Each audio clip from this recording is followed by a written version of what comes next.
Beneath the canopy of towering pines, where sunlight dripped in fractured gold and the wind carried whispers older than time itself, she vanished.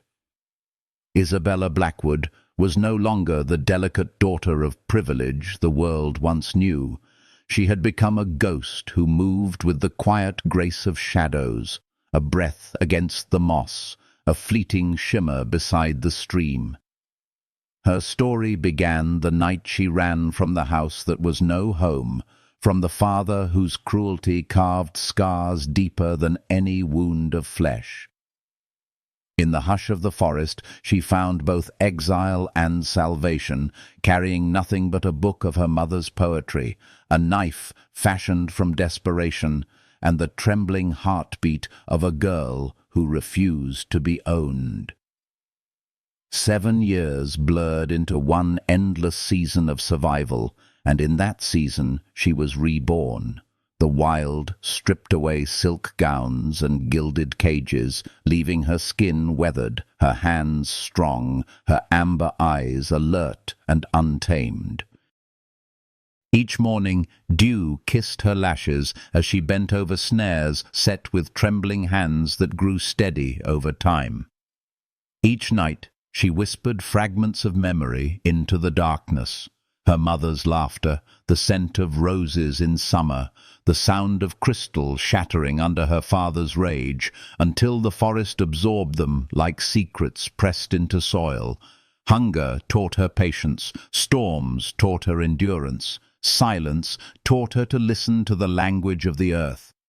And though the world called her missing, though her name lived only on yellowed reward posters, she breathed with the rhythm of rivers and claimed a fragile kind of freedom. But freedom carried its weight. She was no longer the girl who once dreamed beneath chandeliers. She was a creature forged of solitude, trembling on the edge between human and legend. Settlers whispered of a pale woman haunting the woods, a spirit who left no trace but broken snares and fleeting footprints by the stream. Children hushed their games when hunters spoke of her, half in fear, half in awe. And Isabella herself began to wonder if she was more myth than flesh. Years without touch, years without another voice. She grew fluent only in the silence that had been her companion. Yet even silence can betray, and even the forest cannot guard forever. One morning the rhythm shifted. The birds fell silent. The air pressed against her skin like a warning. She froze, hand upon the scar her father's ring had branded, listening to a silence too deliberate to be natural. Then came the tremor of hoofbeats, deep and steady, like the heart of the mountain itself awakening. Her chest tightened, breath shallow, every instinct screaming for flight. But instead, she crouched low in the shadows, knife gripped tight, her amber eyes narrowing toward the path where destiny approached. She did not know then that the forest had chosen this moment, that every trial, every tear, every night spent shivering alone by a fire of damp wood had prepared her for this encounter. The man who came was not a hunter sent by her father, nor a settler greedy for a reward. He was something altogether different, a figure bound to the land with the same fierce loyalty she had learned. A man whose gaze would strip away every mask she had worn and see the soul that had endured. The clash of solitude and presence unsettled her heart. For 7 years she had measured safety in distance, yet now, before her, stood a force she could neither run from nor easily deny. His presence burned against her silence, his shadow merging with hers, as if the forest itself conspired to draw them together. And though her body braced for danger, a part of her soul, the part still aching for warmth, for recognition, for healing, leaned closer. It was here, at the fragile seam between fear and hope, that the threads of her past and the promise of her future began to weave together.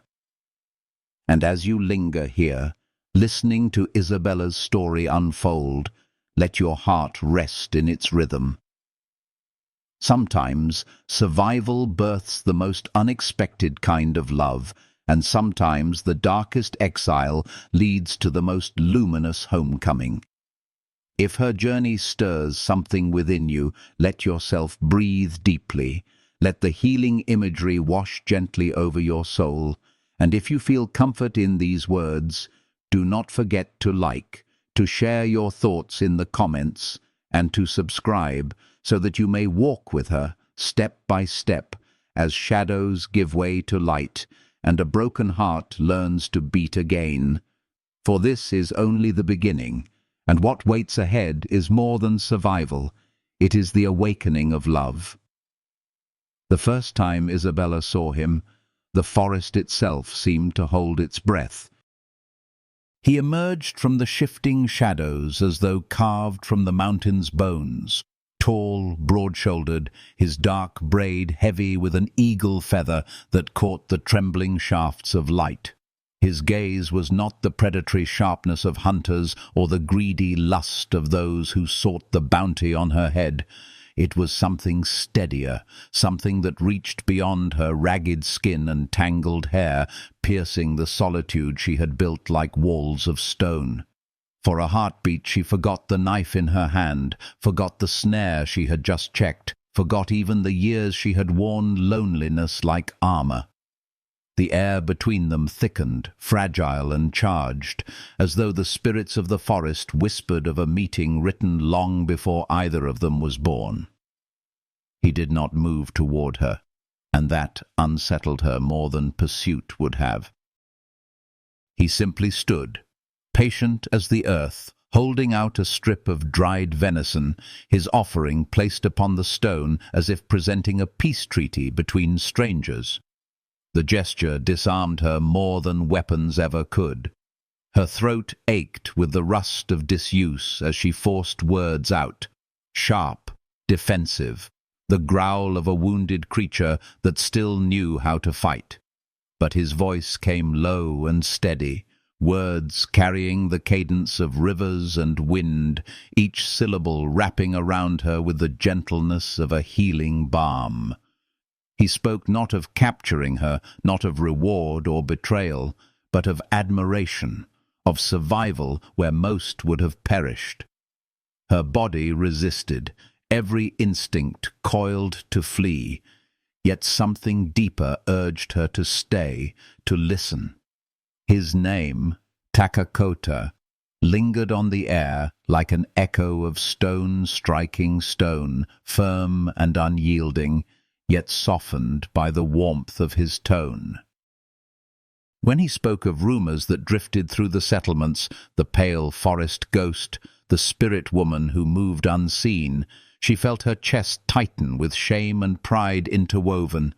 She had become myth without meaning to. She had become a secret kept by the trees. And here he was, not mocking, not doubting, but seeing her in the fullness of that legend. When the shouts of men crashed through the silence, rifles glinting through the underbrush, fear surged through Isabella like icy water. For years she had escaped them, had vanished like mist before they drew near. But now she was not alone. She had been found, and their eyes were hungry. Yet Takakota did not abandon her. He moved with instinctive precision, drawing her into the dense thicket, guiding her with a touch light as breath, yet sure as stone. She felt the tension of his body near hers as they crouched together, the pounding of her heart syncing with the measured rhythm of his breath. The hunters' voices carried, cruel and careless, speaking her name, her worth, her father's insatiable price. Each word carved open the old wound of belonging to a man who had never loved, but only owned. Takakota's quiet strength wrapped around her like a shield. With a handful of crushed herbs, he summoned smoke sharp enough to drive the men away, leaving them coughing, unsettled, muttering of Apache medicine. And in that moment, Isabella's soul trembled, not from fear, but from something stranger, softer. Gratitude burned through her suspicion. For 7 years she had stood alone against the world, but now another had risked exposure for her sake. She did not understand why, yet his refusal to claim her as bounty, his calm dismissal of her father's gold, his steady gaze that asked for nothing, these wove into her chest a thread of warmth she had forgotten she could feel. When he showed her the faded poster with her own face staring back, she felt the crushing weight of her father's pursuit, the ghost of a girl she no longer was. Yet when Takakota looked at her, he did not see that fragile child. He saw the woman who had endured, who had carved existence from silence and wilderness. And in his steady voice came the invitation that terrified her most. "Come with me." Not a command, not a demand, but an opening, like a path cutting through thickets toward unknown horizons. Her forest, her shelter, her prison, all that she had been, beckoned behind her. But before her stood the man who might draw her into a new chapter, a man who carried both earth's weight and the sky's patience in his bearing. She felt the ache of choice tear at her ribs, and though fear clung like briars, a fragile bloom of trust stirred within her, fragile yet real.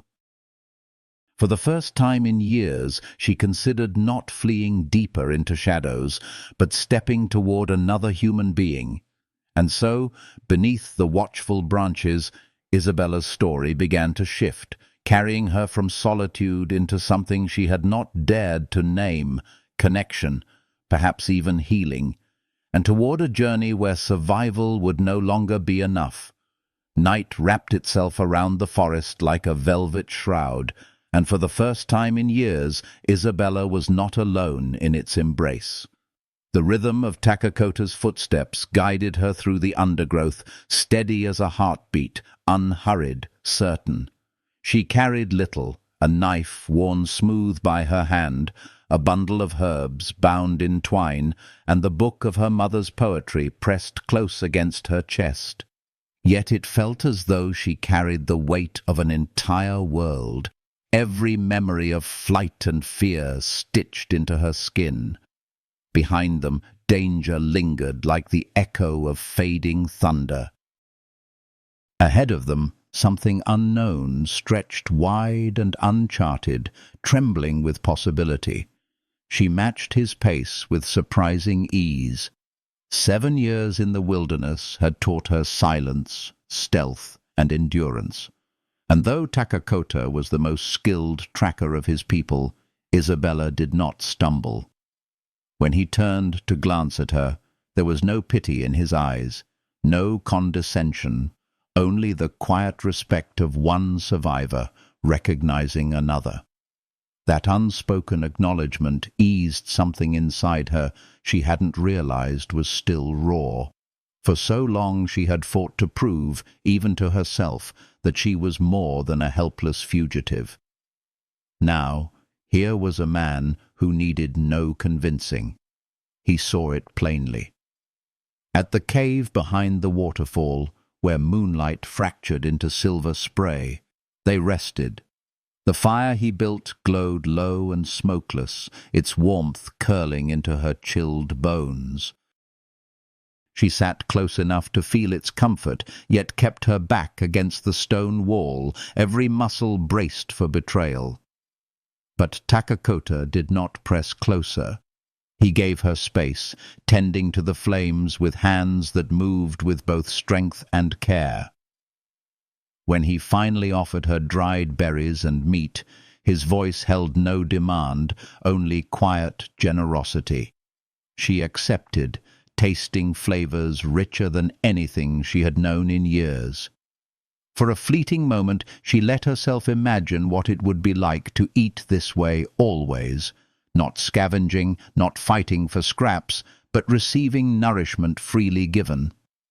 The fire's glow revealed the angles of his face, the firm line of his jaw, the calm depth of his eyes, the small eagle feather that whispered of ancestry and belonging.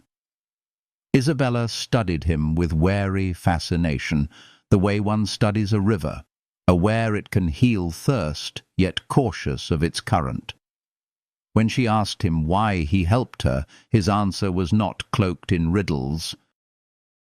He spoke of respect, of survival, admired, of strength that deserved to be recognized. His words reached deeper than she expected, as though they touched the very part of her that had grown numb to kindness. For the first time in years, pride swelled within her, not pride born of vanity, but the healing recognition of what she had endured and overcome. The night deepened, and with it came confessions unspoken for years. She told him of the scar at her temple, the last gift of her father's cruelty. She spoke of her mother's death, of the arrangement to marry a man old enough to be her grandfather, of the night she ran into the forest with nothing but will and terror. Her voice trembled, but she did not falter. Takakota listened without interruption, his silence not empty but full, like the earth receiving rain. When at last she fell quiet, he spoke gently of his own life, of a father who was white, a mother Apache, of never belonging entirely to either world, of carving out a place between them. His story settled beside hers like two rivers joining, their currents carrying the same undertones of exile, endurance, and quiet defiance. Something fragile, yet undeniable, grew between them. She felt it in the way his eyes softened when she spoke, in the way his presence eased the tension in her shoulders, in the warmth that spread through her chest as she realized she was no longer bearing her burdens alone. The forest around them hummed with its ancient rhythm, but within the cave another rhythm began, the tentative weaving of trust.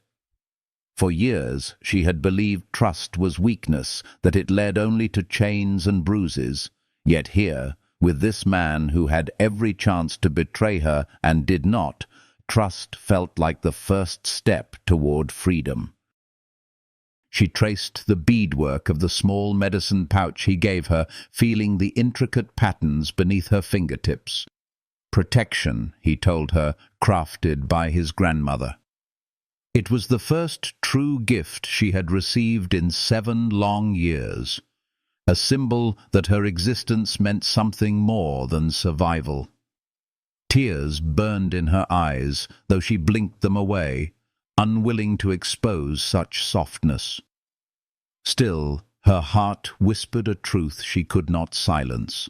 Perhaps healing did not come from solitude after all, but from the courage to let another walk beside her. When dawn bled into the sky, Isabella followed him once more, leaving behind the cave and the fire's embers. The forest stretched before them, vast and treacherous, yet somehow less cruel with his figure at her side. She tightened her grip on the medicine pouch, on the knife he had sharpened for her, and on the fragile thread of hope she carried. She no longer moved only as prey evading hunters.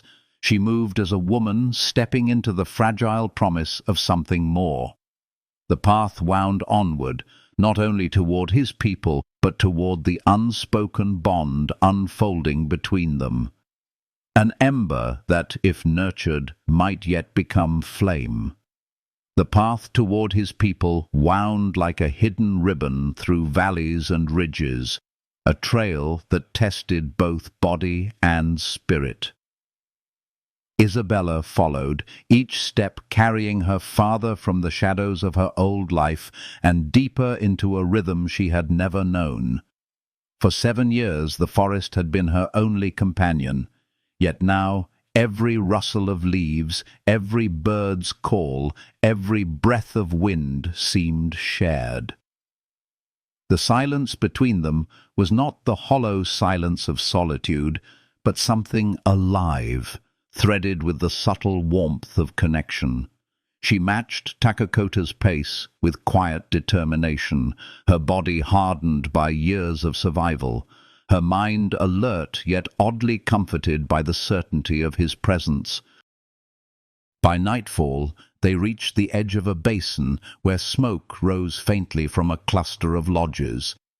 Isabella froze, heart pounding as the reality pressed in. For years, she had avoided even the distant hum of human voices. Now, dozens awaited her in one place. The thought of stepping into that circle threatened to undo all the fragile courage she had gathered. Takakota sensed her hesitation without words. He turned, his eyes meeting hers in the pale wash of moonlight. No command left his lips, only patience, a steady assurance that she was free to choose. She gripped the medicine pouch at her neck, its beads cool against her skin, and drew breath as if the earth itself lent her strength. They entered together. Children paused mid-game, women lifted their eyes from the fire, men straightened from their tasks. Conversations faltered, curiosity thick in the air.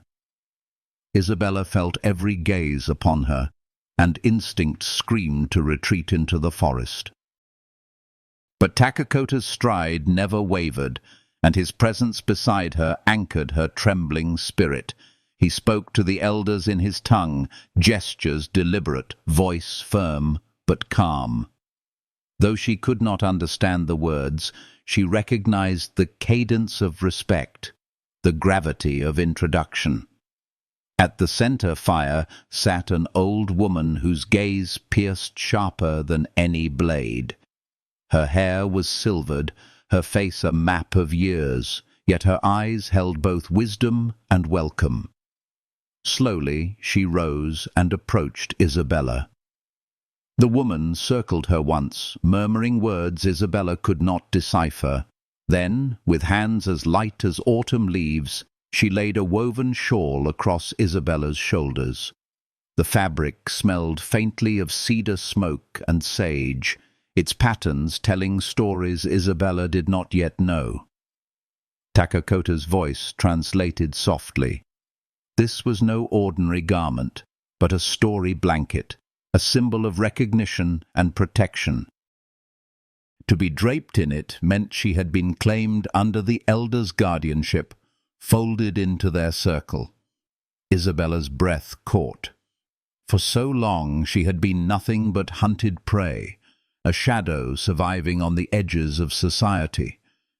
Now, beneath the shawl's weight, she felt the echo of something she had almost forgotten. Belonging. The night unfolded with offerings of food, corn cakes warm from the fire, roasted meat, berries preserved in fat. Isabella tasted cautiously, her body grateful for nourishment richer than what she had gathered alone. Children peeked at her from behind their mothers, wide-eyed at the pale stranger.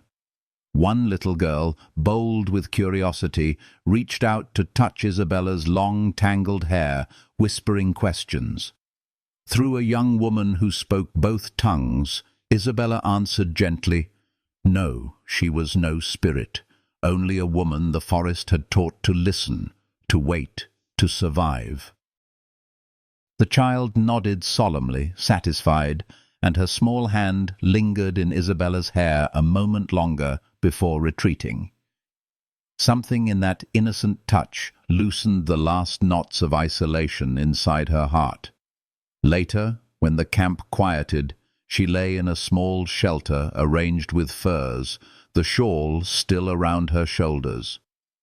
For the first time in years, she drifted into sleep, with voices murmuring beyond thin walls, fires crackling, and others keeping watch. No longer alone with her fears, she surrendered to rest. The forest had taught her vigilance, but here For a fleeting moment, she allowed herself the healing balm of trust. And though unease still coiled in her chest, though memories of pursuit pressed close, a fragile seed of peace had taken root. Morning came bright with laughter and movement. Women beckoned her to join their work, guiding her hands to herbs and weaving, teaching through gestures and smiles. Her survival skills wove seamlessly with theirs, and soon she found herself sharing knowledge in return: how to fashion snares without disturbing balance, how to draw ink from berries to preserve words on bark. Takakota watched from a distance, his quiet gaze steady as ever, yet now softened by the sight of her moving among his people. For Isabella, the day unfolded not as trial, but as transformation. The walls she had built from fear cracked open, letting warmth seep through like sunlight on frozen ground. That night, as the council gathered, voices rose in both concern and debate. Some feared she brought danger, others questioned her place. But Takakota spoke with the strength of conviction, laying his knife at the elder's feet in pledge. Isabella understood none of his words, yet when silence fell, she felt the tide had shifted. Suspicion did not vanish, but neither did it prevail. The old woman's eyes, unwavering, told Isabella what no translation could.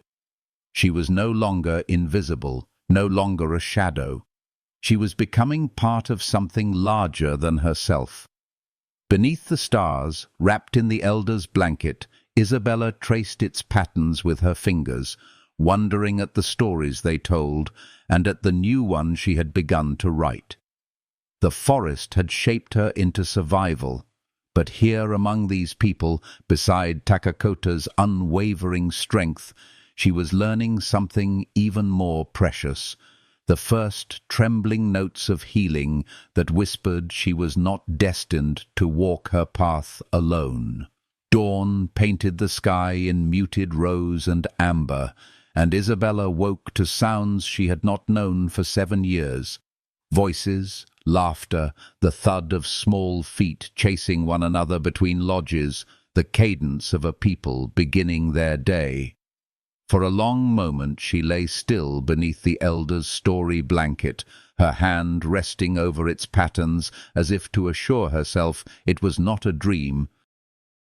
Warmth from the fire lingered in the air, mingled with the scent of herbs and smoke, a fragrance that reminded her of safety rather than fear.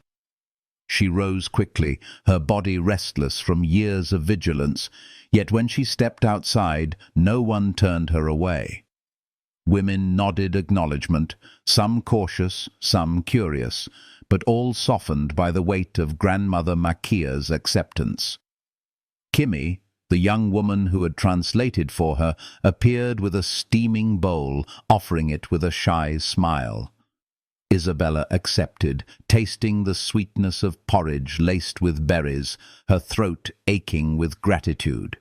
To be fed not by her own hands, but by another's kindness, felt like a healing she had not expected. When she joined the women gathering herbs, she listened intently, observing how they identified leaves, how they tied bundles with deft fingers. She offered her own knowledge quietly: how to strip bark for medicine, how to preserve roots through the winter. The exchange was tentative but real, a weaving of skills across worlds. For the first time since she fled her father's house, she felt the faintest glimmer of community, a rhythm not dictated by fear, but by shared purpose. As the sun climbed higher, Takakota approached with a stretched hide marked with symbols. He crouched near her, his presence steady, his eyes dark with concern. On the map, his finger traced the hunting parties that spread across the forest, their paths closing like nets around prey. Isabella's stomach clenched at the sight, at the relentless certainty of her father's pursuit. She rose immediately, prepared to gather her few belongings, but Takakota's hand on her arm stopped her. His touch was light, yet it anchored her like roots into the earth. He spoke of grandmother's insistence, of the tribe's choice not to cast her out, but to claim her as one of their own, to guide her north towards safer grounds. Isabella's eyes burned as she studied the map. For years she had borne danger alone, believing herself a curse to any who came near. Now others willingly shared her burden. The old woman's words, translated by Kimmy, pierced her heart. Running alone is brave but foolish. The wolf survives winter with its pack. At those words, something inside her shifted. She was no longer merely a fugitive. She was being asked to belong, to trust, to allow others to walk beside her. That evening, the council gathered, the fire crackling between them as stories were spoken in a language she did not fully understand, yet whose rhythm she could feel. When her turn came, she stood, trembling but resolute, and spoke of her 7 years in the wilderness. Kimmy translated each halting word, of nights when hunger clawed her belly, of winters that nearly ended her, of scars that spoke of both cruelty and endurance. She expected doubt, perhaps even scorn, but when she fell silent, an unexpected hush settled. Takakota rose then, his voice strong, his words carrying conviction. Though she could not catch each phrase, the way he spoke her name, the way he laid his knife on the earth before the elders, told her more than translation ever could.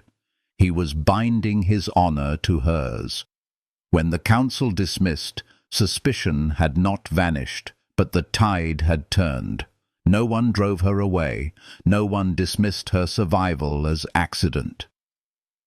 And when Takakota walked beside her to the edge of the firelight, he said softly, "The forest preserved you for a reason. I will not question what the spirits chose to protect." His words sank deep, soothing wounds she had carried unseen. For the first time, she felt her story was not a burden, but something worthy of respect.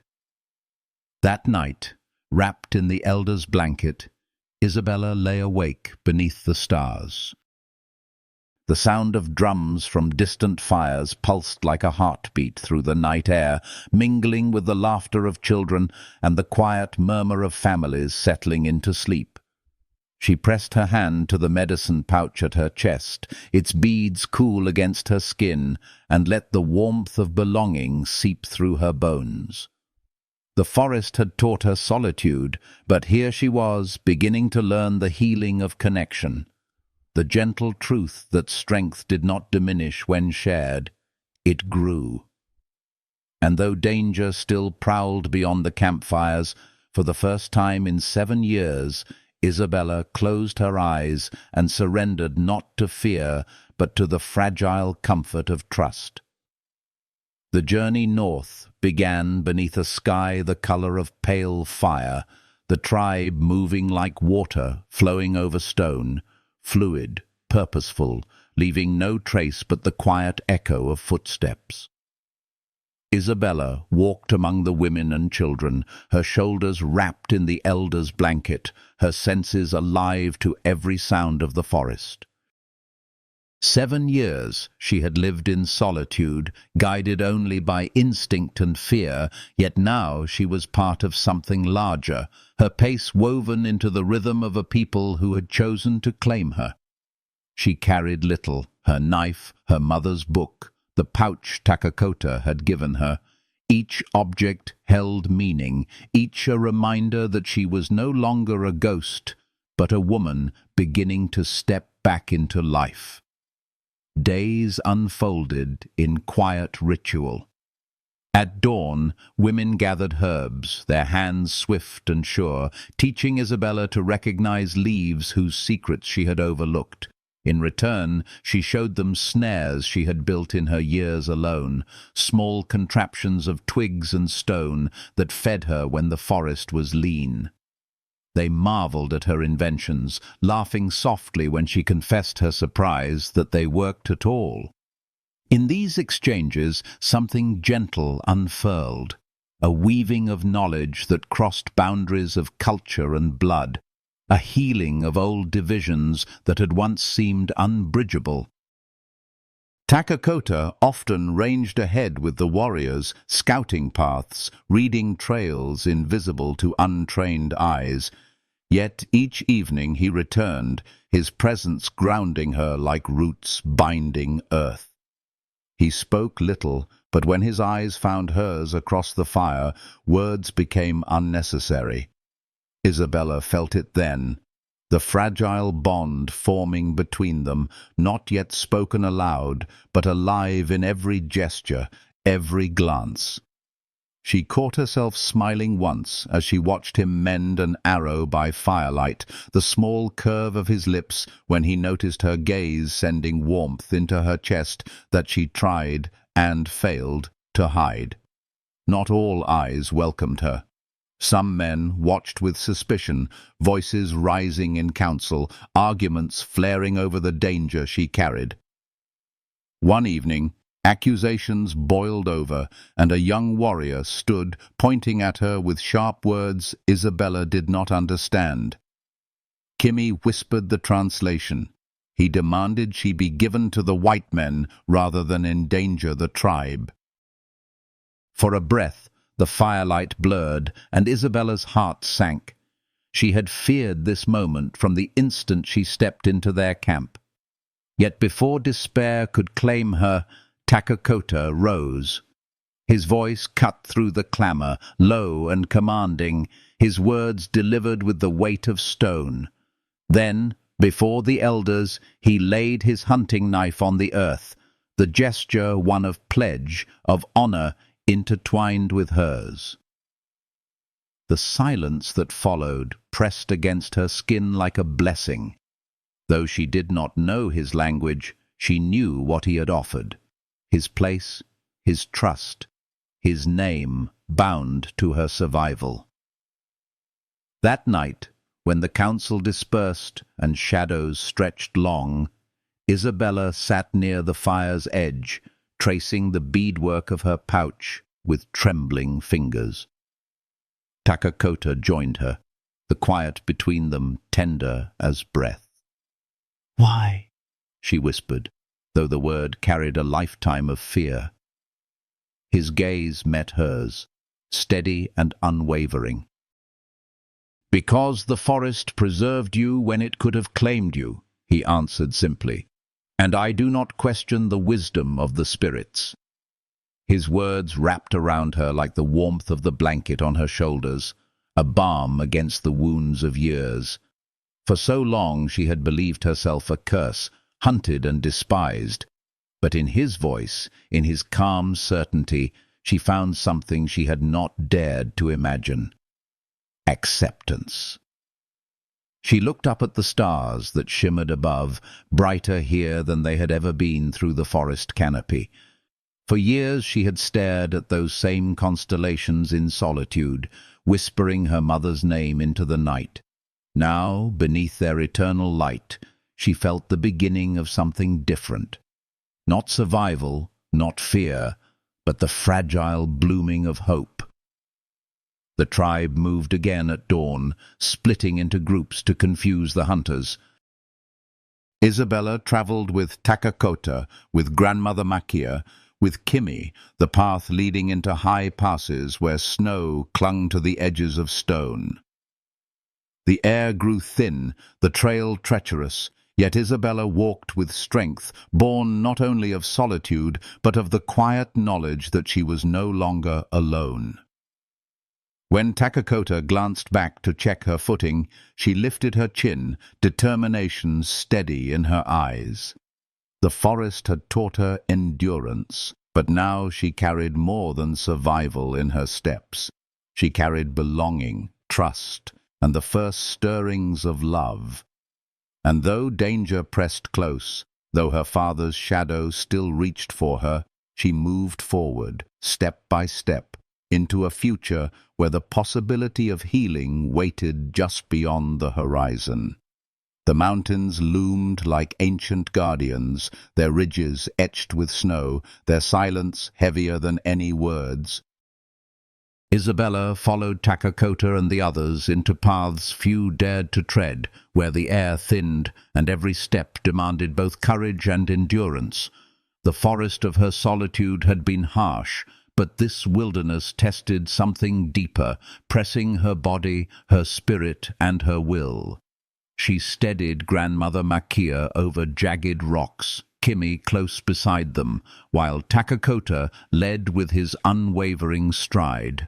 Every glance he cast toward her was wordless reassurance, each movement an unspoken vow that they would endure together.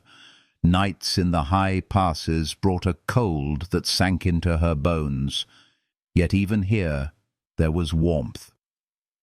In the small circle of their hidden fires, Isabella learned the language of belonging not through words, but through presence. The old woman's chants, low and steady, soothed her restless heart like a healing current. Kimi's laughter, light and youthful, cut through the silence of snow-bound nights.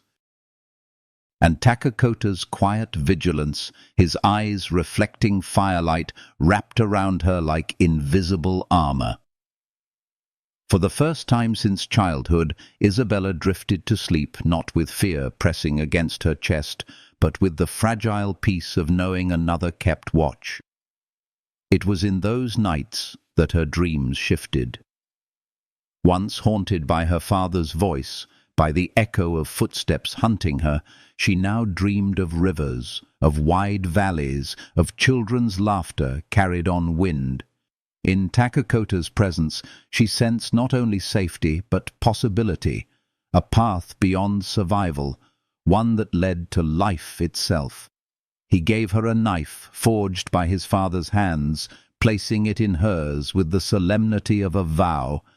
The blade gleamed sharp as truth, balanced as though it had always belonged to her. She held it, not as a fugitive arming herself, but as a woman recognized for her strength. His gift said what words did not. She was no longer prey, but partner. When whispers of betrayal reached their camp, when news came that her father's men had been guided by one within the tribe, Isabella felt the old fear coil in her belly.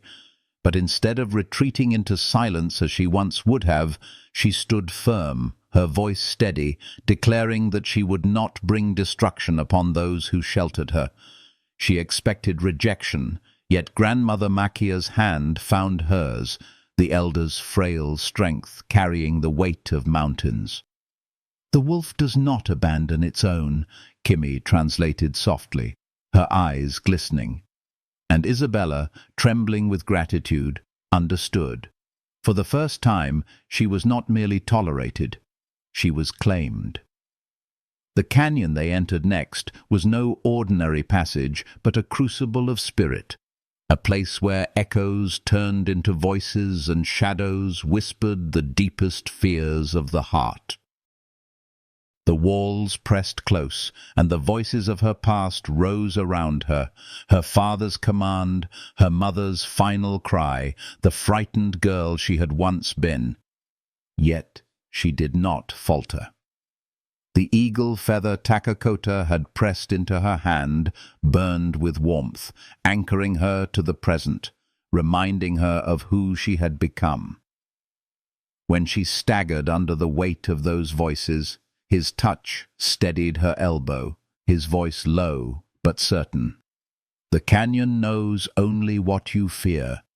You know who you are." And in those words she felt not only strength but love, woven quiet and undeniable. At the sacred pool where stars reflected in still water, Isabella knelt and gazed at her own reflection. No longer the pampered girl her father had sought to trade, No longer the wild ghost the settlers whispered of. She saw a woman tempered by solitude, crowned with endurance, carrying both wounds and wisdom. Takakota knelt beside her, their reflections merging in the obsidian surface, his presence beside hers like an oath carved into stone. The canyon demanded choices, yet together they passed through, their spirits bound tighter with every step.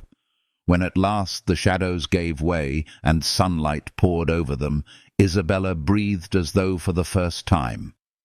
She had faced the voices of her past and walked forward unbroken. She had not only survived, she had transformed.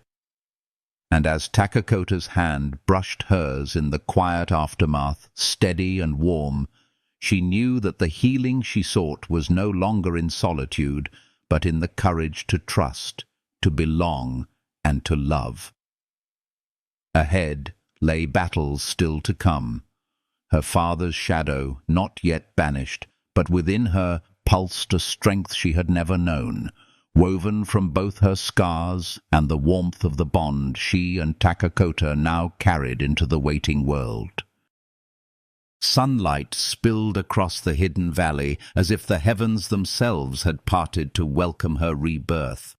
Isabella stepped from the shadow of the canyon with Takakota at her side, her breath trembling with the weight of everything she had endured. Behind her lay the echoes of fear, the crumbling stones of her father's pursuit, the voices of the past that had tried to bind her. Before her stretched meadows alive with wildflowers and rivers that shimmered like liquid silver, a horizon not of exile but of promise.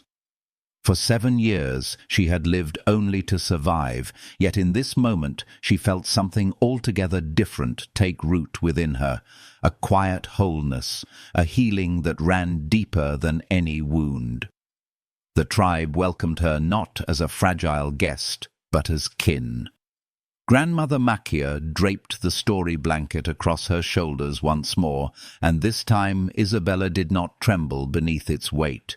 She stood tall, her amber eyes steady, her heart no longer chained to fear. Around her, voices rose in laughter and song, the firelight flickered against faces filled with warmth, and children darted between shadows, their joy untamed. It was here, in the center of this circle, that Isabella finally understood what it meant to belong. She was not merely tolerated, she was cherished, woven into a tapestry of lives that carried her as much as she carried them. Seasons shifted, and with them Isabella herself.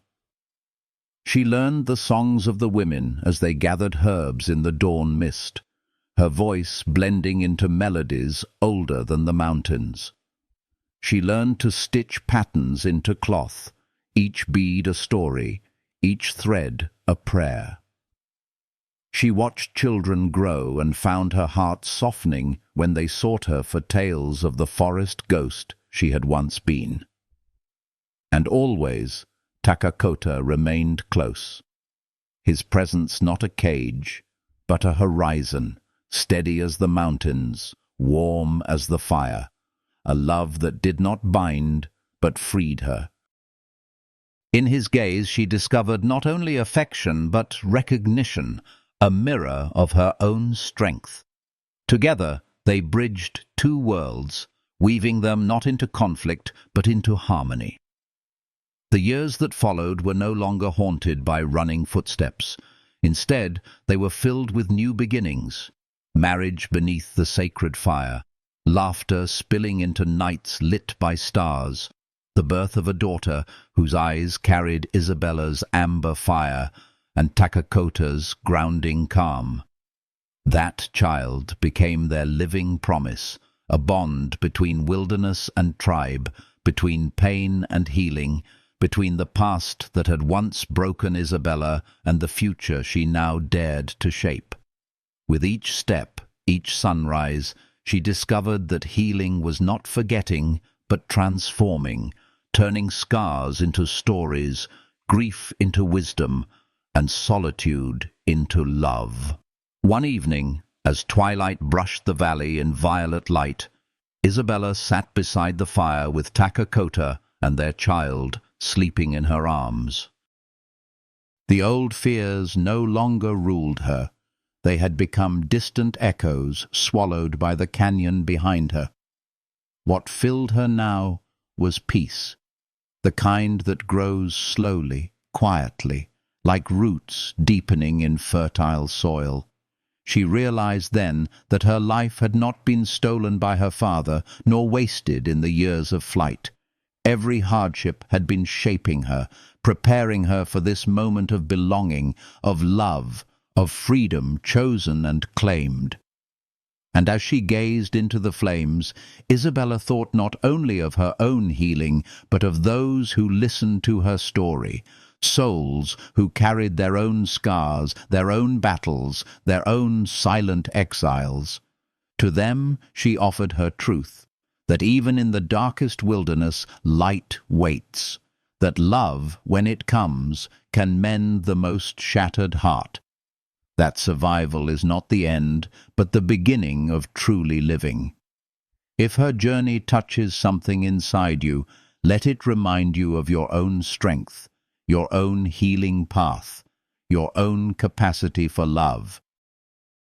And if her story has brought warmth to your heart, I invite you to let me know your thoughts in the comments, to like this tale if it gave you comfort, and to subscribe so we may continue walking together through stories that soothe, heal, and remind us all that love is always waiting just beyond the shadows.